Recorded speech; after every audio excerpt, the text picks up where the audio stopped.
Hi folks, Pete here from Ashton's Cars, and today you join me having a look at a Lexus IS 220 diesel that we've just taken in.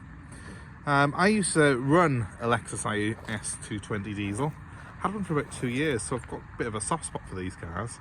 They tend to be one of the underdogs of the Lexus brand, really. Lexus only really did a diesel for a few years. These 220s were the same engine that they put in the Toyota Avensis, and it's a good engine. Also comes with a 6-speed gearbox as well, which is fantastic. I think the downside of these cars when they were new is they didn't do an automatic version of them, and also after 2010 they lowered the power and rebadged it as an IS 200 diesel, so it would qualify for lower company car tax. But you know, that was a mistake really, because then it meant that the car was not able really to compete with the same sort of equivalent BMWs and Audis. These 220 diesels though, going back to this one, which is a 2006, were fantastic. Lots of power in them.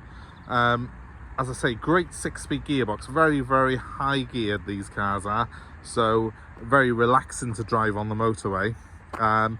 And obviously being a Lexus, just very, very good quality. So this car now is 17 years old this year, and well, you can see it's aged very well. I think the styling has aged very well as well.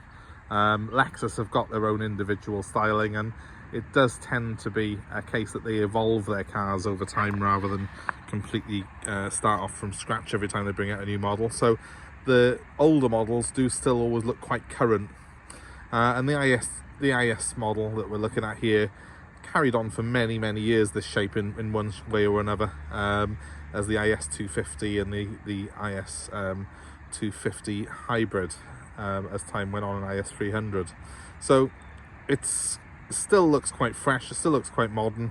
I had mine up until about 3 years ago when I had private plates on it, and to be honest with you, it did still look quite a new car at the time. I think this one is a particularly nice colour. I thought it was black when I first saw the car, but it's actually a really nice midnight blue colour, metallic blue. Just come around the car to show you properly. You know, I've parked it here because there is a bit of light getting to, a bit of sun. It's a typical February afternoon and the sun is very low, but yeah, you can see as it's catching the wing there, really good shine to that sort of blue coachwork as you come around it. I think it is quite eye-catching the way it changes colour in the light. When you're on the other side of the car at the moment with the sun behind it, it almost does look black, but nevertheless suits the car very well, I think. This one's got alloys that were an upgrade item when it was new. They're obviously not immaculate, and because this is a price range sort of car, we're not going to be doing any heavy refurbishment on these, but they do still look relatively good in the arches. They tend to fill the arches quite well. They're the 18-inch wheel. You do have a 17 as standard on this car, but I prefer the 18s. So to drive, these are fantastic. Yes, it's a manual. There isn't an auto. If you want an automatic IS, you've got to have the petrol model, but that's a lot more thirsty on fuel. I was getting over 45 to the gallon out of my IS 220 diesel when I had it, so I wouldn't expect you to be different from that much with this one. This one is a relatively basic spec. It hasn't got the leather interior in it, it's cloth, but it does still have a lot of little extras that you wouldn't get on a lesser car. It's got things like a heated section of the windscreen, so it heats your wipers when they're for frosty mornings on it. It's also it's got a pretty decent stereo system. I think it's a 6-disc stereo on this car, and obviously electric everything, including the mirrors, which retract electrically as well. Now I will point out that on the bonnet, it's done 130,000 miles nearly, this car, so there are stone chips, and as you can see, a couple of little blisters at the front of it there. I mean, that's in keeping with this car's age and mileage. We're not going to go respraying the entire front end of it just to get rid of those. I have, however, got a new number plate because there's a little crack in that one. It looks a bit tarnished, so we've got a fresh number plate going on the front of this car. Coming around this side, it's the same old story with the alloys, I'm afraid. They've got a couple of curb marks on them, and I can see the one's missing a centre cap there, but we'll get a centre cap fitted to it. They Lexus alloy wheels, unfortunately, do not age the greatest. They do tend to suffer with a lot of blistering because of the salt on our roads in the UK. So this is no exception. They can be refurbished though, and if you did want this car and want those wheels refurbished, if you give me a ring, I can always arrange to get that done prior to delivery for you. Quite a heavy tint on the windows on this car. They are heavier at the back, obviously, because the fronts have got a slightly less tint to keep them legal. But it does still look very mean, I think, with that sort of level of tint on it. Discreet little bit of chrome under the windows, and those lovely arch wheels that fill the arches. I think it does have a certain street curb appeal, this car. It is a car that I would look back at when I've locked it and left it. Now, speaking of that, the Lexus has got a keyless entry and keyless ignition system, so it's quite ahead of its time back in 2006. The key at the moment is in the car, and I'll start it up in a second and show you how it all works. But you can lock and unlock the car with just a touch of the door handle on this particular model, so you don't even need to get your key out of your pocket. From the back three quarters here, it really does look quite fetching, doesn't it? But the same size as a 3 Series, similar sort of interior space as well, so think of this as a rival to a 320 diesel, if you like. But for me, the Lexus has aged better than the Audi of 2006 or the BMW 3 Series of 2006. I think it looks quite fresh still, and because there were less of these around, that means that, you know, you do stand out a little more in the crowd now with a Lexus. So let's just show you the interior. Start at the back. It's cloth, but it's in good condition. I mean, it wears very well, the cloth on a Lexus, and you know, many people will prefer this car for having the cloth interior. I'm not really a massive fan of the leather they put in Lexus IS 220s anyway, and you know, this cloth has got quite a nice feel to it, and being a sort of light colour, it's got quite a warm feel inside, so that's quite nice. It's also nice that it's got a sort of two-tone effect on the door panels there. It just sort of livens things up a little bit compared to a BMW, which does feel quite dark inside at times. On to the front. Well, more of the same really. We've got a two-tone sort of dashboard, cloth seats. All pretty well, these. Not a huge amount of wear in the bolsters on them. Could do with a little valet, but we'll be sorting that out before it goes out to a customer. Electrics on the door there for the windows, the mirrors, and obviously they do retract, as I said already. So that's a decent level at the spec at this level. You tend to find a lot of the BMWs this era have got windy windows in the back. The Lexus, obviously, as standard, came with electrics, so I think Lexus spec tended to be a little bit higher than BMWs, and to be honest, it probably still is. So, in behind the wheel, quite a familiar sight for me because I had a very similar car to this myself. I've always found this dashboard to be very well laid out. It's very comfortable. I've got a lot of space in here, and the Lexus doesn't feel too big a car, so it doesn't feel too unwieldy inside here.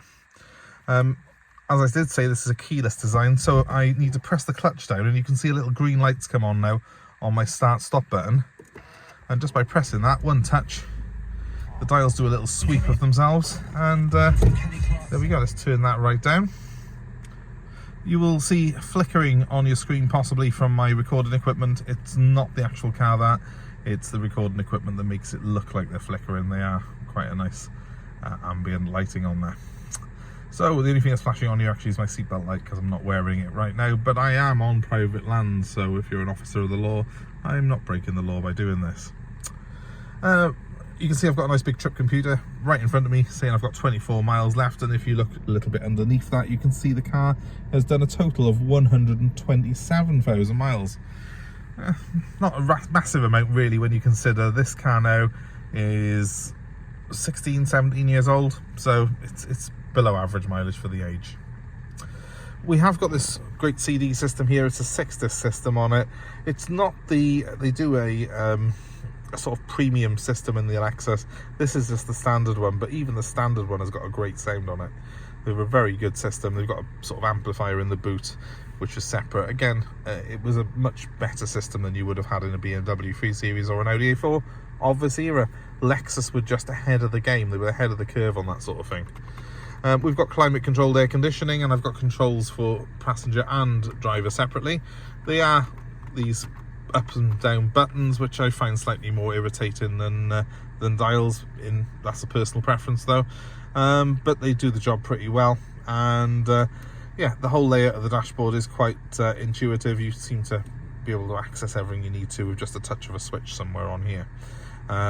Climate control systems will be familiar to anyone really who's had a Toyota or a Lexus of this era, because they're more or less the same in all models.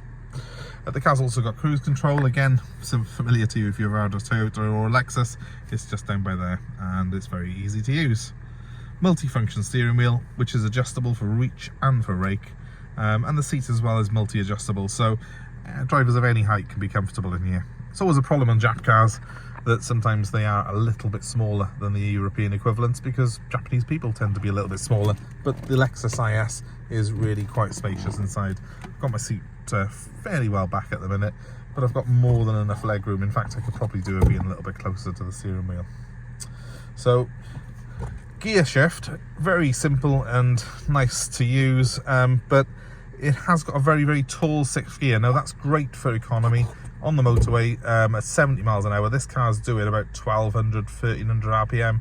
It's very, very relaxed to drive, but you don't really want to be using 6th gear in this car much below 65 miles an hour, because you're literally labouring the engine.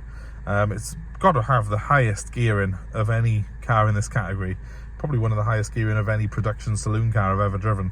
So there's a massive jump from 5th to 6th, and 6th gear, even in the brochure, is advertised not to be used below, I think, 65 miles an hour. So that's something to bear in mind. If you're using one of these, you're in 5th a majority of the time. 6th gear is there literally more or less like an overdrive used to be. But it does make for some very, very economical and very relaxed cruising, because the engine's literally burbling away when you're doing 70. So it's very nice inside. Visibility is good. Mirrors are huge, which again is something that people don't talk about enough, but makes a massive difference in a car like this, because you're using these cars on the motorway. You need to have good visibility and not many blind spots, and the Lexus IS is very good at that. So safe, nice and easy to drive. Touch of the button and it's off again. The main thing with these cars is you're buying a quality product, and yeah, okay, you could probably get a slightly newer Mondeo or Insignia, but it's not going to be as well built as the Lexus IS 220 diesel. And the reliability that comes with Toyota and Lexus, its premium brand, is legendary. And it's legendary for a good reason. I'm in this job and been doing this job for over 20 years, and I can tell you now, I spend less money in workshop repairs on Lexus vehicles and Toyota vehicles than any other manufacturer. So they're very, very good, solid cars. So if you're after something that's reliable but got a touch of class to it, well, there you are, IS 220 diesel, and these are so affordable right now. So give me a call if you're interested. 07932 873 646 is my number. I'm happy to arrange delivery anywhere in the UK of this car. I'm also happy to take your old car in part exchange, so let us know if that's of interest.